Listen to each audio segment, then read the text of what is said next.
नमस्कार दोस्तों, कैसे हैं आप लोग। आशा करती हूँ माता रानी की कृपा से आप लोग ठीक होंगे।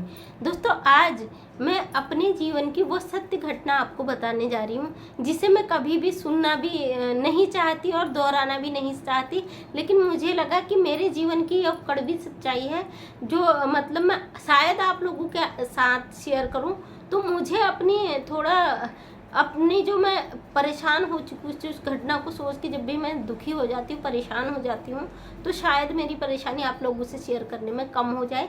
इसलिए मैं आज अपने जीवन की वो कड़वी सच्चाई आपको बताने जा रही हूँ। दोस्तों, मेरा ऑफिस था हल्दचौड़, वहाँ से मेरे घर से 3-4 किलोमीटर दूर। उस ऑफिस में भैया जो सचिव थे उनके घर पे ही वो ऑफिस था। घर से थोड़ी बाहर रोड पे दुकानें थी और अंदर को उनका घर था। एक्चुअल में क्या हुआ दोस्तों, हमने अपनी एनजीओ के नाम से एक बाइक निकाली थी, उसमें करिश्मा, जो काफ़ी महंगे 1.5 लाख समथिंग था उस समय रेट उसका। पीले कलर की करिश्मा बाइक निकाली थी और मैं उस समय ऑफिस में सुबह दिन में मैं ही बैठा करती थी, सारी चीज़ें मैं ही डील करती थी।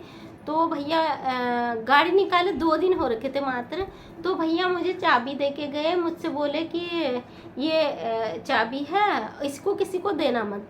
और दोस्तों, चाबी मैंने ड्रॉर में रख दी और लॉक करके उसकी चाबी ड्रॉर में उस बाइक की चाबी लॉक करके चाबी को मैंने ऊपर से टेबल के ऊपर रख दिया ड्रॉर के। और हम उनकी बहन भी मेरे साथ बैठी हुई थी, हम लोग आपस में ऐसी बातें कर रहे थे। अचानक से उनका भाई आया छोटा वाला, मुझसे बोला आपको मम्मी बुला रही दोनों को ही। और दोस्तों, मैं चाबी वहीं छोड़ के मेरी बहुत बड़ी गलती रही, मेरी ज़िंदगी की बहुत बड़ी भूल है इसके। उनकी बहन भी मैं भी, उन्होंने भी ये नहीं सोचा कि चाबी ले लो, मुझे भी ये ध्यान नहीं आया कि चाबी ले लो, क्योंकि हम दोनों साथ में ही थे, एक ही साथ। तो उन्हें जल्दीबाजी में कहा पूछो मम्मी बुला रही, जल्दी जाओ जल्दी जाओ। तो हमें लगा पता नहीं क्यों बुला रही, हम फट से उठे और अंदर को चल दिए। दोस्तों, क्या था, फिर उस बंदे ने बाइक की चाबी उठाई, बाइक लेके वो चल दिया। तो उसके 5 मिनट बाद एक खबर आई कि उसका एक्सीडेंट हो गया। स्कूल की कोई गाड़ी आ रही थी, उससे वो टकरा गया और उसका एक्सीडेंट हो गया। अब उनकी भाभी जो थी, वही भैया उनकी मिसेज, वो फट से भागी। उन्होंने विक्रम में रखा उसे किसी के, तो सीधे सुशीला तिवारी हॉस्पिटल हल्द्वानी ले गए। जब पता चला तो हम भी भागते गए, उनकी मम्मी और मैं साथ में गए। मम्मी ने बोला मुझे तो पता चल गया, उसका काम हो गया, क्योंकि वो कल रात मुझे सपना आया था, वो तो कल रात ही मतलब उसका बुलावा कल रात ही आ गया था। उनकी मम्मी के जो शब्द थे ये थे। वो जो चीज़ जब मैंने सुनी दोस्तों, मैं अंदर तक हिल चुकी थी। फिर जब हम हॉस्पिटल गए, उनकी मम्मी और हम लोग, तो भैया चिपट के बड़े बुरे तरीके से रो रहे थे, बड़े वाले भैया। और मतलब बड़ा एक दर्दनाक ऐसा हादसा था, उस लड़के की डेथ हो चुकी थी। मतलब वो मेरी ज़िंदगी का इतना बड़ा खतरनाक हादसा मैं कभी भूल भी नहीं सकती हूँ।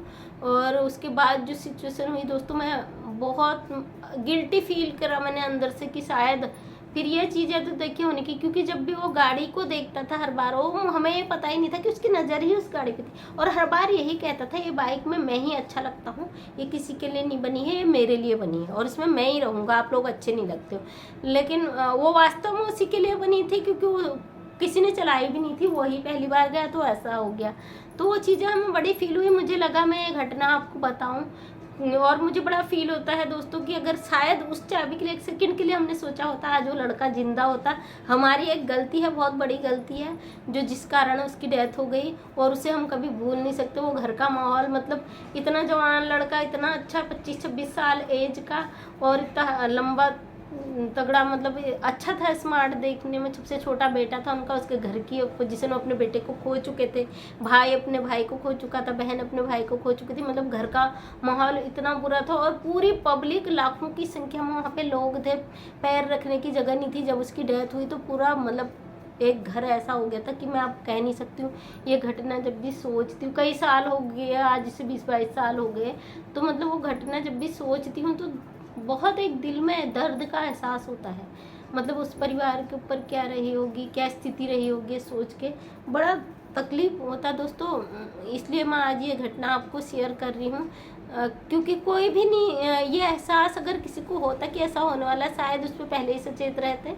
एहसास किसी को नहीं था तो कौन जानता था ऐसा होता था। वो हो नहीं थी, हो गई, उनके घर का एक चिराग बुझ गया, घर काफ़ी हो रहा।